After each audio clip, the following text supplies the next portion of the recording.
everybody. Welcome to the SyFy Sistas podcast, where we give you our point of view. I'm Tamia Harper, and I'm joined here today with my SyFy sisters. Say hello, SyFy sisters. Hello, SyFy sisters. On deck, we got JD Keeling. Howdy. Miss Fran T. Hello. Miss Yvette Blackman-Tom. Hello. And last but certainly not least, Miss Subrina Wood. Whoop. Hey, everybody. We are so glad to be here today. We are a proud member of the Trek Geeks Podcast Network, and we're happy to bring this show to you today on the network. Today, we're going to be talking about The Falcon and the Winter Soldier, or as JD and Yvette like to call it, The Sam and Bucky Show. That's right, the Sam and Bucky Show. So our lovely host for today is JD. But before we get into that, I just want to take a moment to shout out our fantastic sponsors, the official sponsors of the SyFy Sistas podcast, Science Division, who the makers are the world's first and only app-enabled tribble. And these triples are the softest and fuzziest and most adorable little alien species that you can cuddle with. They're so much fun. They have 3 modes: at ease, where it trills and vibrates and just expresses its happiness at having found a forever home with you. It's on duty mode, when it's actively seeking Klingon infiltrators. It trills softly for friends and squeaks really loudly when it senses a Klingon nearby. And a watchdog mode, where it guards your precious possessions like bat lifts and phasers and even those pesky comm batches, because, you know, they're so hard to keep up with. So adopt your tribble today at Science Division. That's sciencediv.com. Science Division, by fans, for fans. Trouble's never been this fun. All right, so JD, you ready to get down with the Sam and Bucky show? Yeah. All right, let's start our deep dive. All right. So today we are going to be tackling the new Marvel Disney show, the Falcon and the Winter Soldier. I really did almost call it the Sam and Bucky show. I think we should just do that for the rest of the show. It's just the Sam and Bucky show for the sisters. Y'all know what you're in for now. Hey. And with that being said, there will be spoilers. So if you have not watched episode 1 and 2, take an hour and a half, watch it, then immediately come back. Do not pass go. Do not eat. Do not pay the kidnapping fees. Just come back to the podcast. All that will wait for you. Okay, you back? All right. Now, with that, yeah, like good now. Okay, with that taken care of, I got a question for my co-host. What do you know about Marvel? Because I'm just wondering, like, what is our baseline here? You know, because a lot of MCU fans, they don't know the comics. A lot of comic fans, they have feelings about the MCU. So I just want to know, where are we all coming from? All right. I guess I'll start with Subrina. Yeah. Okay, start with the OGs. Why not? Okay, right. Since we're like the Star Trek people and we know all Star Trek, do we know our MCU? Yeah, girl, you know I know my MCU. So I started this as a kid back in the day when I used to fight with people verbally about what was better, Marvel or DC. Marvel, DC. I was that Marvel kid back in the day when everybody was talking about Batman and the TV show was on and everybody was talking all that mess. I was still talking Marvels. That's what my baseline is. All right. And just going down the line that you people cannot see, let's go to Yvette. Well, unlike Subrina, I know who the best comics are, and that would be the DC universe. All right, we're done with that. I've been fighting you. I would have been fighting you. Verbally. I was fighting, but not verbally. Oh, but wow. Yes, I was definitely a DC chick. Didn't like Marvel at all. But you know, but then DC started making movies, and guess what? I'm a Marvel fan. DC movies are just I was trash. just sitting here waiting for you to figure it out. But no, I like Marvel a lot now, and I'm a comics kind of girl, so I read both DC and Marvel, and I do have a little, I feel a certain way about these DC movies, but it's okay, get it out there. I'm cool with it. All right, Fran, how about you? I was a DC girl. Batman, Superman, Wonder Woman. That was me. I love those comics. I bought those comics. I didn't even know, to tell you the truth, about Marvel. I didn't, but the thing I see about the movies is that the only thing I think is the difference is that DC movies are pretty void of humor. They are so serious, whereas Marvel is fun and not lighthearted, but just fun. And they have a sense of humor about themselves, whereas DC doesn't. But I like them both, but I like the DC comics best. But I will look at the Marvel movies for the reason that I just said. All right, and Tamia, how about you? So I am that annoying friend that you go to the Marvel movie with who goes, "Who's that?" And, wait, what are they talking about? Wait, Shield? What's Shield? So let's start from the beginning. The show is about Bucky and the Falcon. No, I overstated. No, I am I'm more familiar with the movies, with the MCU than the comics. I'm not really a comic reader. Like, I like comics and I'll read it if somebody puts it in my hand, but I'm not going to the comic book store all the time looking for comics. I mean, that's just not me.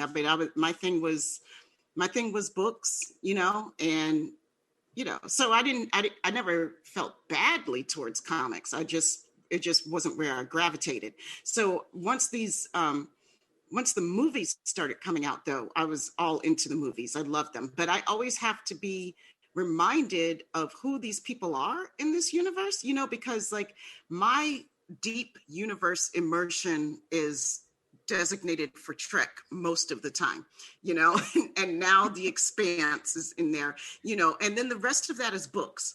The rest of that energy is books. So I don't remember all the time. I'm always having to ask my partner. I'm always asking James, like, who is that? Because James is the serious, like, comic head. Like, yes. He's a hardcore comic head, that's his thing. So, I just call him up and like, okay, baby, what's going down now? I'm like, shout out to James, please, because my boy knows some comics. Yes, he does. All right. And I guess it just brings it back to me. So I will say I knew about Marvel before I could read. Like, I remember it was probably about 1996. We had just gotten a dog. We were in Kodiak. I wasn't even 5 yet. I was 4. I'm sorry. Time out. Sorry. Let me just get it out. Leave her alone. No, it's not her. I'm just not familiar with hearing these dates associated with being little. Yes.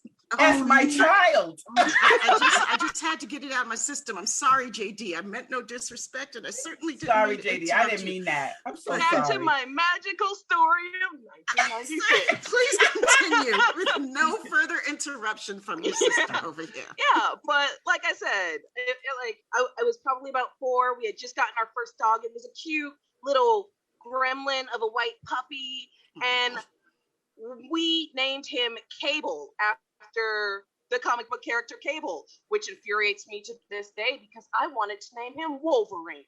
However, my brother got final say for some reason. A little white dog named Wolverine. Little white dog named Wolverine.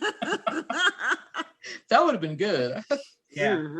So yeah, that's how far back I go with Marvel Comics. And a huge fan of the movies. Haven't seen most of Phase 3, so I don't know how I got into this, but we're here now. So let's begin. Let's. So we're doing this a little differently because I didn't come up with questions. It's gonna be a discussion. And as a Marvel aficionado, I am going to guide mostly Tamia through the universe and the Easter eggs. So, Easter eggs. I love it. So, the show, it starts off with a very great scene, which I love because it highlights the fact that Sam Wilson is not Steve Rogers. In a similar way that we see in Captain America: The Winter Soldier, we have Falcon going against Batroc the Leaper. Mm-hmm. What did you guys think of this opening scene, though? How do you, if you're new to the show, how did you feel watching that as an opener? Subrina? Okay, well, I am a Marvel fan and saw all of the Marvel's cinematic universe movies. So, but Falcon wasn't one of the ones that I was like, oh, I got to get more Falcon. I was like, he's all right, but it wasn't like jonesing on him or anything. Even though Anthony Mackie, brother, if you're listening, and I know you are. You are. You one smooth dude. All right, Anthony, you and me, baby. But anyway, so I was not like, okay, I'm going to watch this. But that opening scene had me by the neck. I was screaming. He looked like a bird at one time. I mean, he really looked like a bird. When he let Red Wing go, I was just, oh my God. It was amazing. It was very James Bondish to me, how they have that big opening scene. And I thought to myself, he doesn't need to be Captain America. Falcon is going to be okay. That's how I thought. All right. Yvette? I thought it was good. I liked the opening scene. I liked that it was the action, and it was his action. Because we all know, I think most of us know what the ending is going to be, but it's all about how they got there. But I like Sabrina said, it or whoever said it, it's definitely, it's his show. It's not Steve Rogers. That is not how Steve Rogers works. This is how the Falcon works. And it was perfect. I like that. That was his opening scene. You got to know who he was, what he was about. And this is the show you got. This is not the Steve Rogers show. This is the Sam and Bucky show. You see Bucky in a minute. And Bucky's going to show off too. Bucky. And Fran, how about you? What were you thinking with those opening moments? Well, it was all action, and it grabs people by the throat. It's just pure action. And of course, me being the Trekkie that I am, I'm saying, okay, this is just mostly action here. This is, I mean, the action is great, but it's just mostly action, and I'm not so used to so much action. And I know they have action in Marvel. I understand that.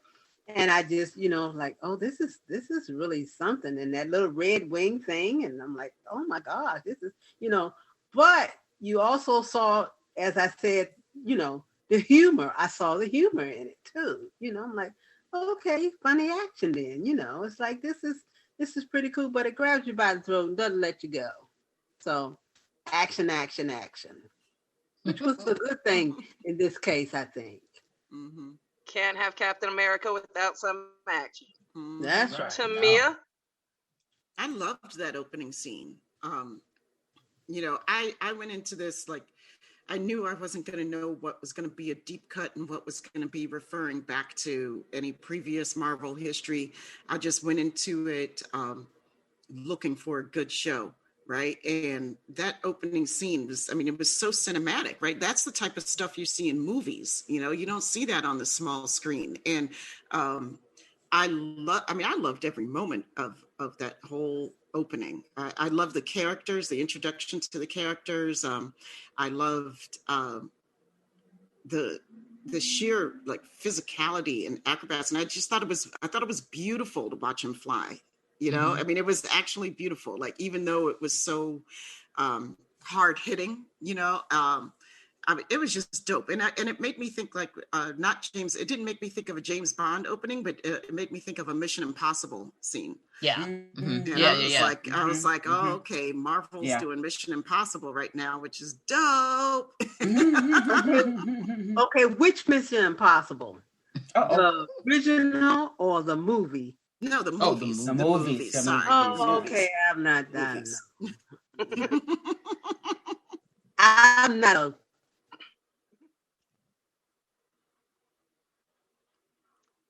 But yeah, no, it was definitely great, and I like that we see Sam as Sam, because in the movies you never really got a lot of that. You usually Right. see him alongside Cap. So like this was really the first time you see Sam standing out as just being Falcon, It's Falcon.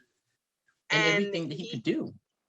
yeah, like him with his wings and him taking on Batroc, which was a really nice callback in a way to Yeah. the Winter Soldier, because Yep. you have the opening scene from that where Steve, he just jumps out of a plane, Yeah. except he didn't have wings or a parachute, and he takes on Batroc. And you know, Sam, a smarter man, jumps out of a plane with an ability to fly. Right. A smarter man. You know, I didn't realize that was a callback until I was watching Winter Soldier again, like today. Yeah. I was watching it. I was watching Bad that guy. earlier, and I was Bad like, guy "Oh, okay. I probably should have watched this a little bit earlier than just now." Personally, I just want to give a shout out to the Queen Latifah moment. If anybody watched The Last Holiday when they all jumped out of the helicopter wearing those little puffy suits, all I could think of was Queen Latifah jumping out the Last holiday. Are they doing Last Holiday now? Are they going to jump out the plane? I was like, How Queen many times Latifah I did this. see Queen that movie? Latifah did this years ago. I saw it once. I don't even remember them jumping out of a plane. Oh, They yeah. jumped out of the definitely helicopter. jumped out. They Oh, had those helicopter. puffy They had those sailing puffy suits on. suits. And Yeah. all I could Okay. think of was Queen Latifah. Okay. Clearly, Marvel needs to hire Queen Latifah. I'm just saying. I'm just Somebody. saying. I'm I'm cool. just I saying. watched that. But yeah, Me and too. I just And wanted to it- bring that to your attention. Thank you. And with that opening scene, you also get your very first Easter egg with the introduction of Torres, who, for anyone who isn't currently reading the comics, which maybe a lot of people, I know I'm not, Joaquin Torres is actually the current Falcon. So, could we be setting up your boy in the future? Because I said, he's talking too much about that stuff. I know it because I knew he had a role. I was Yep, like, he's okay, coming what's up he with gonna something. be? What's he gonna be? I know, right? Like you got to right, say. you I knew knew it. he was important. Yes. Yep. You know, right. you could tell by the stress that they placed and the time that they gave to this character that he I was like, who's important. this guy gonna be? I could not get it. Oh, that's cool. Yeah, I can see That's that. dope. Sorry to Yeah. spoil your shine, Marvel, but I mean, I don't care. You made it I'm obvious. cool. I like that. That's cool. Yeah, I'm happy I mean, about that just that encourages me because to, I liked him. to go pick up the comic and read Exactly. the stuff, you know? Yeah. Yeah, because I'm not reading the new stuff. I got I'm the not old either. stuff out. No, I like the old one better. That was great. We're just going to But- stay with the MCU.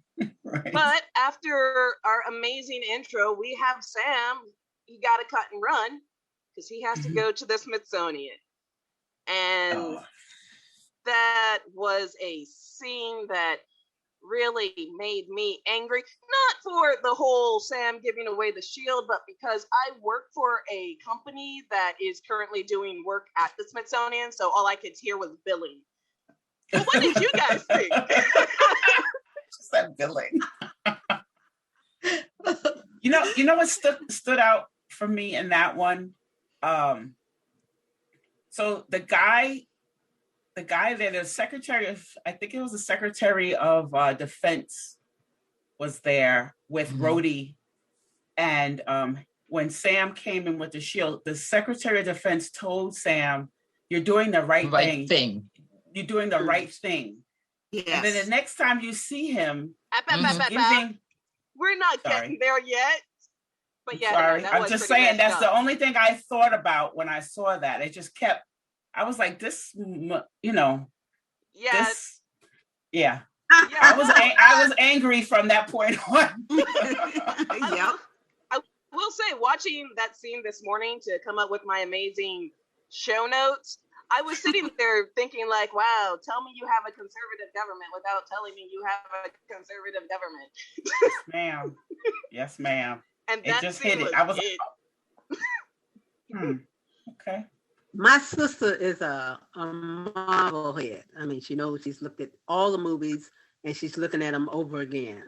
Mm-hmm. And the first question that I asked her was, how did he get the shield? And she had to remind me of at the end of the that he had turned old, that Captain America, and he gave. I'm like, oh yeah, that's right, he did give him that shield, because I had forgotten how he got the shield.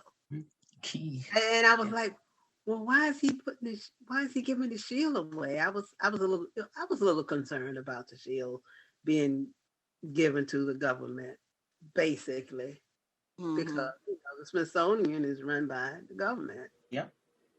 Yeah. So, and that was Tony Stark's shield, not the government shield. So. Right. And I will say, for those of you who were like Fran and do not remember all 3 hours of Endgame, at the end the of glorious Endgame, hours of Endgame, Steve goes to the past. He lives a great, wonderful, long life with his wife Peggy. He becomes Joe Biden and decides to give up his shield. Joe Biden. He looks like Joe Biden. Really did. Wasn't that cool? He's ended up with Peggy. I love that. But one of the things, the one thing at the scene at the Smithsonian that I really thought was great was that Rhodey was quietly asking Sam if he thought he was doing the right thing. So, we're going to get this scene that we're going to talk about, I'm sure, in a little bit. But this was a Black man who was wearing all the bars and stars. Rhodey is a career soldier and still serving and in full uniform. And, he was saying, brother, are you sure you want to give this up? So I thought that was really interesting that he even said, it's a new day, brother. When he said, why don't you take the sword? The seal. And Rhodey said, it's a new day, brother. And I thought that was really interesting when he said that, because Rhodey's actually in the same position. Here's a man that he's lost his guiding star too. He's lost Iron Man, and he's War Machine. And, I'm like, well, you tell him to take the shield. Why don't you get in the suit, Rhodey? Because, he didn't, that wasn't even in his mind, but he's looking at Sam like he gave you the shield. But he was so calm about it. I really liked that about that performance. He was just really kind of like, he was a true, he was a true professional about it. Yeah. But in that statement, like you said, the way he said it, it's a new day, brother. It wasn't brother, it was brother. Yeah, he was talking to him. Mm-hmm. He wasn't talking to he was talking to him. You all just know walked away from him. He walked away from him and just let him stand there and think about that. He was talking to him in a moment of one brother to another brother. Not in a moment in his official capacity. Right. He was talking to him as somebody else who's been through some stuff, trying to guide this younger brother through some stuff, but respected him enough to let him go his own way. When he said, he's a class act. Yeah. Yeah, and I did have that in my notes, that Rhodey code switches, which I love. Because never do we see Rhodey code switch. Right? Like, that stood out to me, where it's all like, oh shit, these Black people talking. No, but I think that was a true moment when you said that. Like because usually he's a straight-laced guy. Yep, and for him to say that, to have that statement, that was powerful for people who, like I think it hit everybody. But if you know the universe, you know that, Rhodey's that straight-laced guy. He never really, he doesn't sway, he's straight. And for him to say that, I thought it was awesome. His whole line was, the world is broken and everybody is just looking for somebody to fix it. Nobody's stable.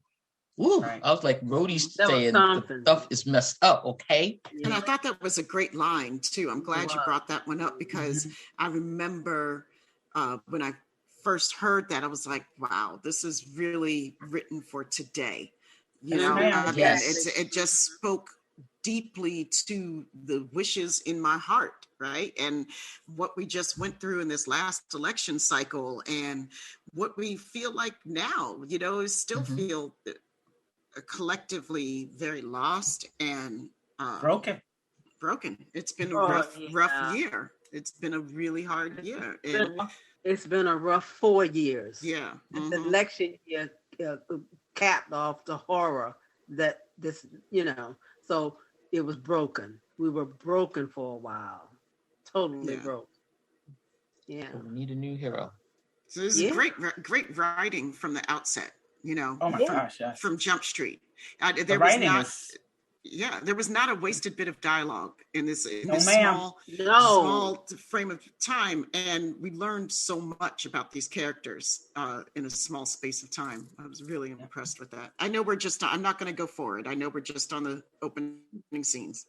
Yeah, well, I was going to say,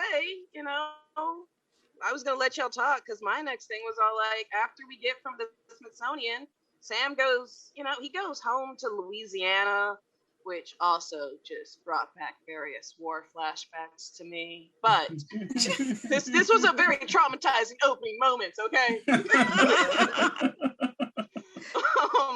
But, you see Sam in a way we don't actually see most Marvel characters. He's a dude. He's a man. He's got family. He's got nephews. He got a boat. He got to pay for. Yes. And he is living in the real world, as we see with him dealing with his sister, who, she wasn't, just magically poofed out of existence for 5 years. She's been struggling for 5 years, and she cannot deal with his idealism. That we can fix this. We can do good. I can help you. She's just sitting there like, no.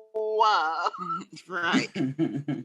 Like, I'm tired. I've been at this a long time. She's been there 5 years alone with the 2 kids. So, she's just like, what are you coming in here and going to tell? What she call him? Coming in here, Mr. Super Cape. Coming to save me, coming to rescue me. And she was cool about it, but Sarah was just like, I've heard all this, what you gonna do? Like the man in the bank is about to tell him. Wow. He got a real awakening at that bank, didn't he? Real life. I was gonna bring up. That's true story there. Before we get to the bank, I just want to go back to what you were saying, JD, like that I also loved about that whole segment was seeing this superhero character in the real life persona, right? Which we never, I think one of the reasons why I started falling in love with this little mini series here was because he's one of the characters I've always wanted to know about. I got really tired of these other characters. I'm like, oh, yay, there go the white folks to save the day again. Woohoo. Whoop-de-doo. You got Black people in your cast, right? Can we see them? Yeah. So, just to see what was really human about him and what was going on in his life and the perspective. I love the whole idea. I love the fact that they tackle this idea of what it's like when people come back, which is touching on like immigration issues and stuff, and what it's like for the people that have been there who are already struggling, and now you're adding onto my tax base. Damn it, do I have to feed you too? I just thought that was just all brilliant. But I love seeing him and his sister together. That dynamic was so real. You could see the love between the two of them, but like they loved each other enough to be able to have those difficult conversations, I loved all of it. I will say one thing I loved about them beyond their dynamic was the fact that it touched on something, I guess. I don't know. I know I've personally been through where sometimes you don't have the energy to be idealistic. That's hard. Usually I'm the Sam in the situation where it's all like, no, you got to look on the bright side, and everyone's just telling me, shut up. Like, the world sucks. Let it suck for 5 minutes, okay? I don't want to keep trying. And I get it. I can't do it, but I get it. And I felt that was also just like a necessary moment for Sarah to just be like, no, like you weren't doing this. You haven't been here even before the 5 years. Right. I had to deal with our parents. I've been raising 2 boys by myself. Because this ain't new to her. You know. And now you're going to come in here and tell me what we're going to do. Right. Because she was in the comics also. So I was so glad to see her come back. You know, I was like, oh, I'm glad they're using his sister. You know, not in Harlem, but in Nola. I'll take Nola. Okay. In a minute. That's good. Yeah. So we said something about coming back, and I want to go back to Bucky because we have Sam trying to come back into his real life, and we have Bucky trying to come back into real life. And I think it's one of those things where even the person that's going to come in a little bit, Walker, he's even trying to come back. It's all these guys are coming back. It's one of those things like that Band of Brothers. If you ever watched that thing where that's that idea of, you know, the war is over and you've done all this stuff and now you go back to real life, and it's so difficult for them to come down from all of that. I mean, we even started in The Hobbit. Samwise Gamgee and Frodo couldn't even deal when they came back to Hobbit Town. They were like, you know, I've seen the world, you know, I've done all this stuff. I can't come back. And now Bucky is in a real situation where not only is he coming back after all this time, he's finally been released, which I thought was a killer scene. Yeah. We see him in the psychiatrist's office first. Right. Well, we see him sleeping on the floor first. Oh my God. Bucky, get a bed, brother. Yeah. What? That's not it's the furniture. No, that's very significant. That's a significant scene. No. Yep, it was not a thing in that house. My heart broke for him. No. I mean, the thing is, that's Bucky's choice. Like a lot of, because I've seen this come up a lot, like a lot of veterans, you know, they relate to that. Oh, I'm not going to sleep on the bed. That bed doesn't feel right. And that's kind of what they illustrated with Bucky, because he is on the floor. He has a TV going, even though he is out. Just, you know, there is sound. There is something happening around him to kind of help him. I can't even think of the word for it. Cope? No. I won't say cope, only because when we see Bucky in the therapist's office, he's not coping. Like there was a definite lack of effort for him to do anything beyond making amends. He is not fixing himself. He is just righting his own wrongs. Right. Guilt. Pure guilt. And the amends that he were making were not really true amends either. Mm-hmm. You know. No. Yeah, I love how much time they spent in the therapist's office though. With him. I love that scene. Oh my gosh, it's brilliant. That was a the therapist scene was I don't think there's too many veterans who haven't been there in that veterans therapist office and trying to get through it so you can get out. Mm-hmm. And that's basically what unfortunately I've actually done that too. So you basically just going through the motions so you can get the hell out of there and never come back again. Mm-hmm. So, and that's, when I saw that, I was like, oh my goodness. So those Bucky scenes in the beginning were pretty rough. It was like, oof, I thought the direction pretty rough. They came right up on their faces. I mean, it was such a tight shot on both the doctor's face and Bucky's face. They did a great job. They really did. Of getting all the feels right also. Because they like tapped into a lot of feels for a lot of different people. So a lot of different people saw that, and just that one scene in so many different ways. I mean, I felt like a few ways just looking at that, but it was great. I just loved everything about that. It was very real. It was funny, just like Fran was saying, their funny is not like hilarious, comical. It's real life. It's real life talk, real banter, you know, so You're it works. You're a bad psychiatrist. What are you coming at me? No, when he kept having the reaction to the Notebook, I thought that was great because, you know, here's this big guy who can, you know, he's a super soldier. But he's like, oh, not the Notebook. Are we gonna? Right. So, it worked, and it was so effective. You know, the thing was, as a soldier, the notebook means you're putting somebody on report. Exactly. Okay. Exactly. So as soon as she I had to save pen. Every time she did it, I was like, yep. Damn it. I was like, put the notebook down. Talk about no, give me a break. Not the Notebook. Like she was taking out a whip on him, you know? I just thought, like, oh my God. That's one more day back in the therapist's office. He was reacting. I mean, as soon as she opened the Notebook, he was like, okay. Oh, yeah. You know, like thumb screws. Right. It was brilliant. I loved it. It was brilliant.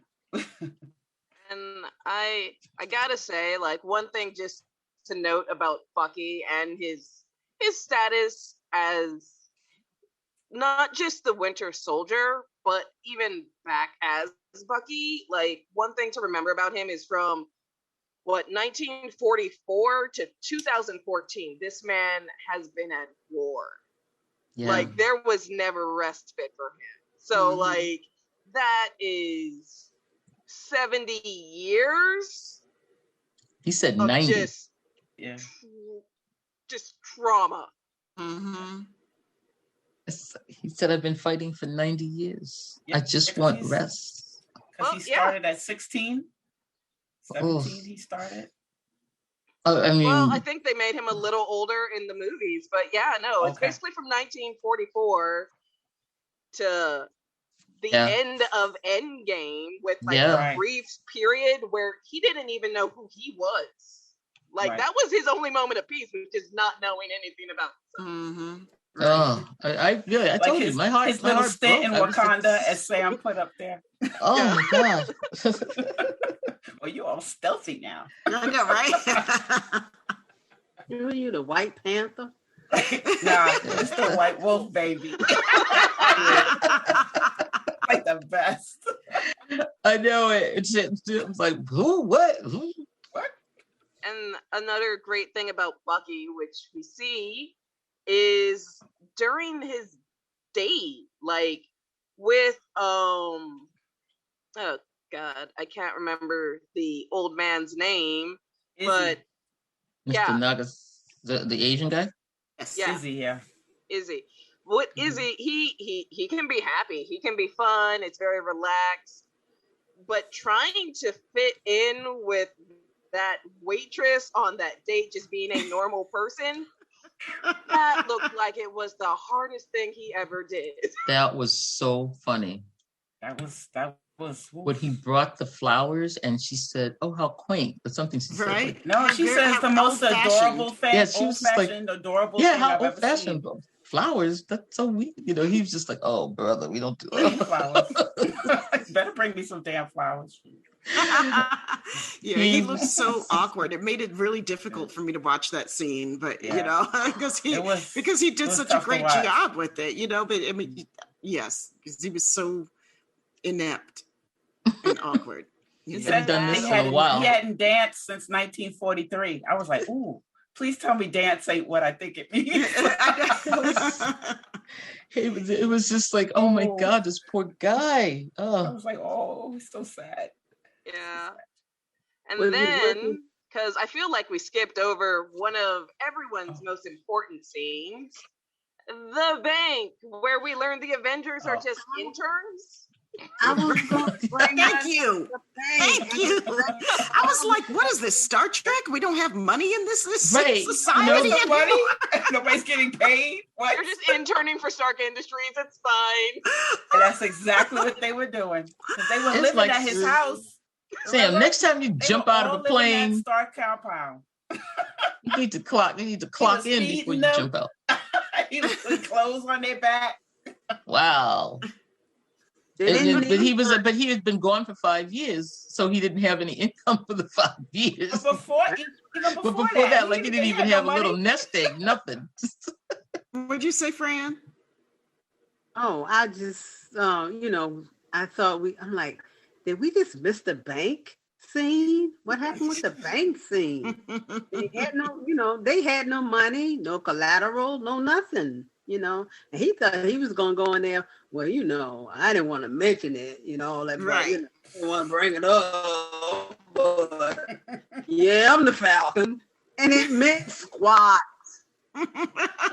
Well, I felt like so many things when I was watching that scene, right? Like, it reminded me of what returning citizens go through. And they're trying to deal with their money situations.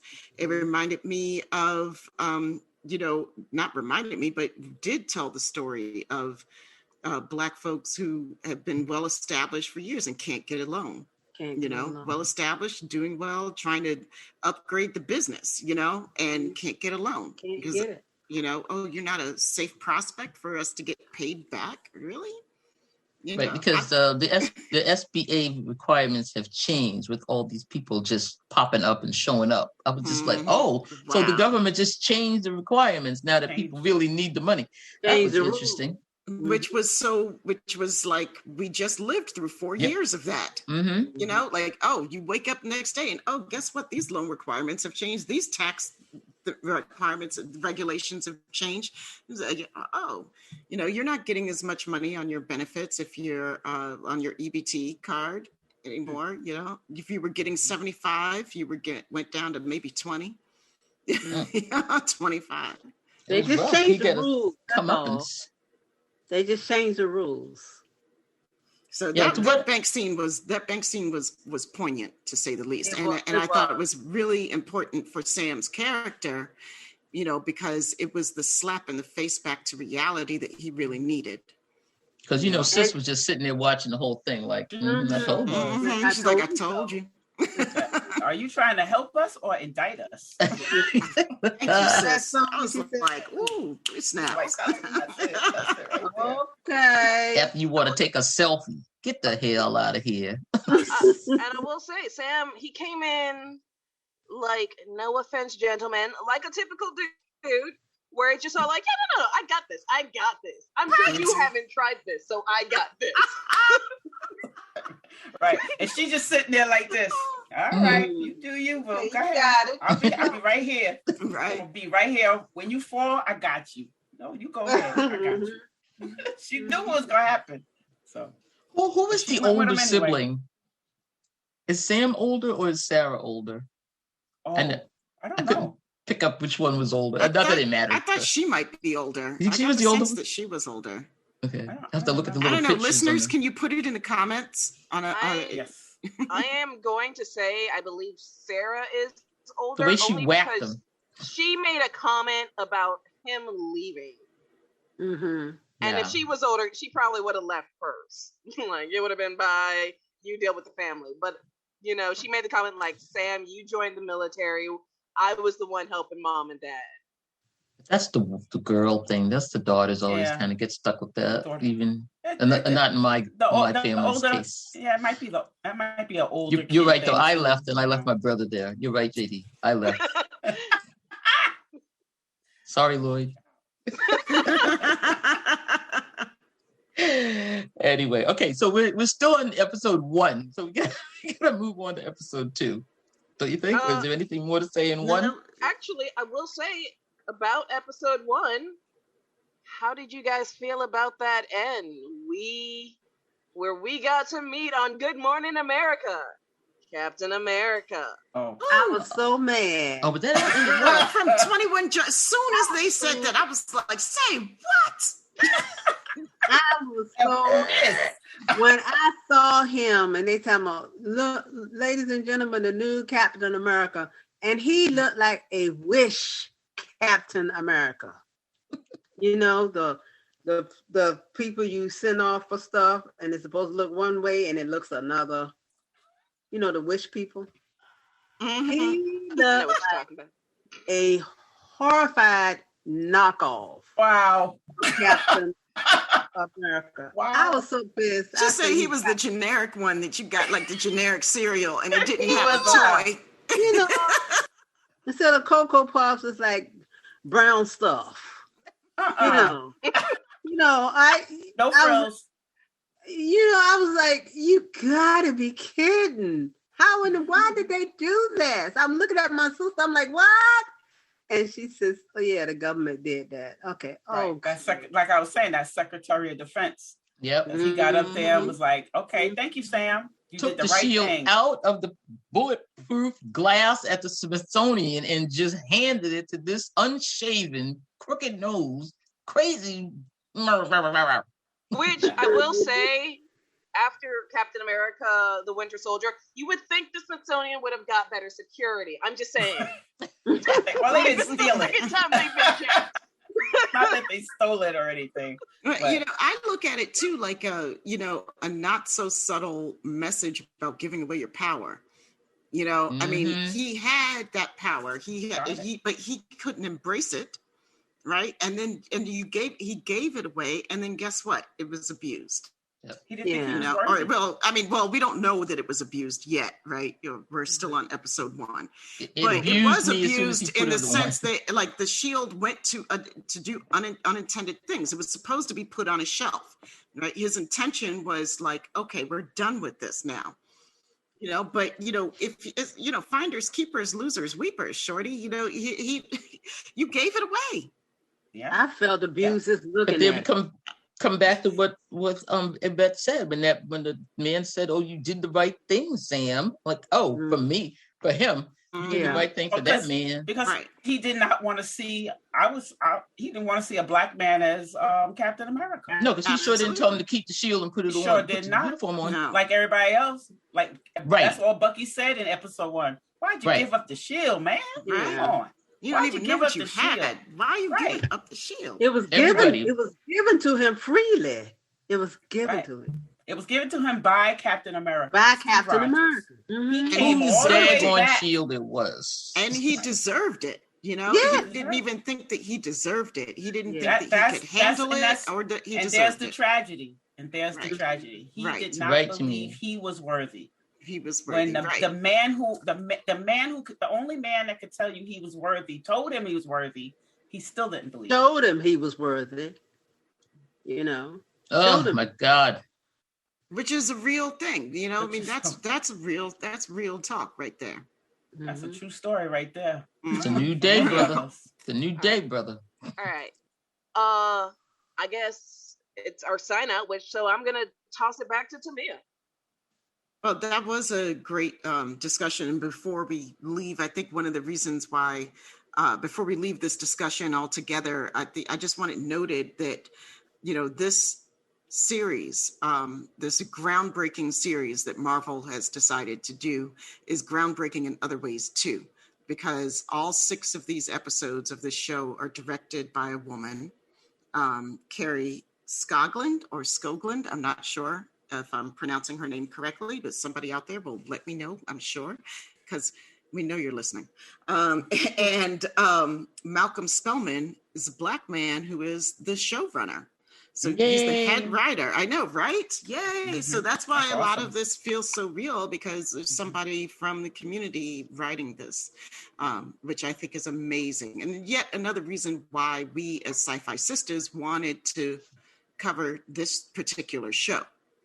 It wasn't just because we love Marvel. Yeah. Because it's a new day, brother. Because it's a new day, brother. I love that. I'll go with Rhodey. So I know that we're not the only ones who love this show. And so if folks have thoughts about this particular episode of ours, or other thoughts about the Falcon and the Winter Soldier that they want to share with us, Yvette, how can they do that?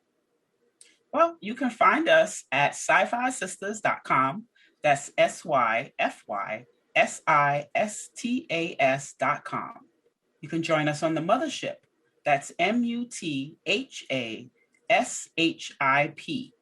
And the SyFy Sistas Book Club, both on Facebook. On Instagram, you can find us at syfy.sistas. And we're also on Twitter. And that's at SyFy Sistas. Thank you. And Subrina, you want to let people know about Dose? Well, we always want to give a shout out to our most favorite engineer, our sound guy, Mr. Dose the Anonymous.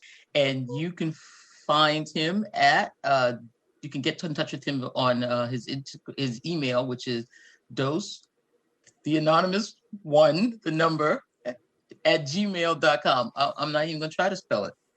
Okay, I got the spell. It's DOSTHEANONYMOUS, the number 1 at gmail.com. I want everybody to know they were all laughing when she threw that over here to me. I just want you all to know that because she knows I can't spell. Like what? That's my curveball for the day. I'm an accountant, not a speller, Jim Kirk. Well, thank you, everybody. It's been a wonderful show. Thanks for listening. We'll see you next week. Peace, love, and hair grease. Bye-bye.